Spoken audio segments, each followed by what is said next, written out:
Programme చూస్తే జిల్లాలో తిరిగే ఫస్ట్ ప్రోగ్రాం ఉత్తరాంధ్రకు వచ్చాను.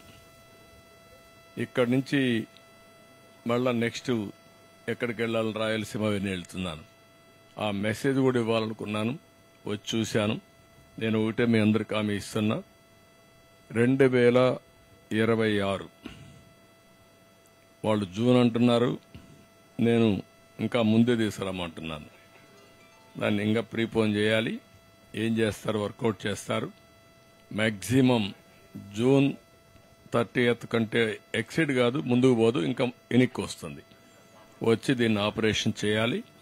దానికి ఏమేం కావాలో అన్ని కూడా సహకరిస్తాం. ఈ ప్రాజెక్ట్ని పరిగెత్తిస్తాం. అదే చెప్పాను, రామ్మోహన్ రెడ్డికి ఇక్కడికి వస్తూ ఉంటావు. రెగ్యులర్గా నేను పోలవరం ఎట్టయితే ఇన్స్పెక్ట్ చేశానో మరి ఇన్స్పెక్ట్ చేసి అన్ని రెడీగా ఉన్నాయి. పూర్తి చేయించే బాధ్యత, అనుభవాలు కూడా ఉన్నాయి. మీకు మొత్తం అన్ని ఎయిర్పోర్ట్ చూడొచ్చు సివిల్ ఏవియేషన్ మినిస్టర్గా.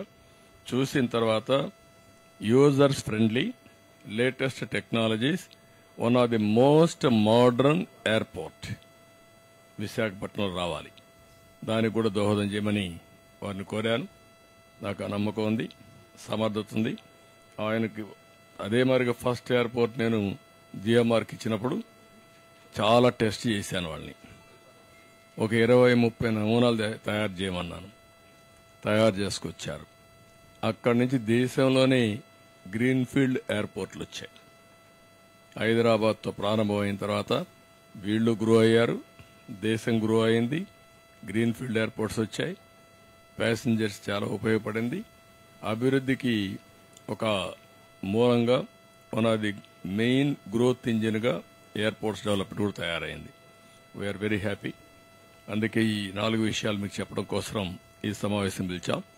మళ్లీ అవసరమైతే మళ్లీ వస్తా. ఇది ప్రారంభం మాత్రం. విశాఖపట్నం రుణం తీర్చుకుంటాం.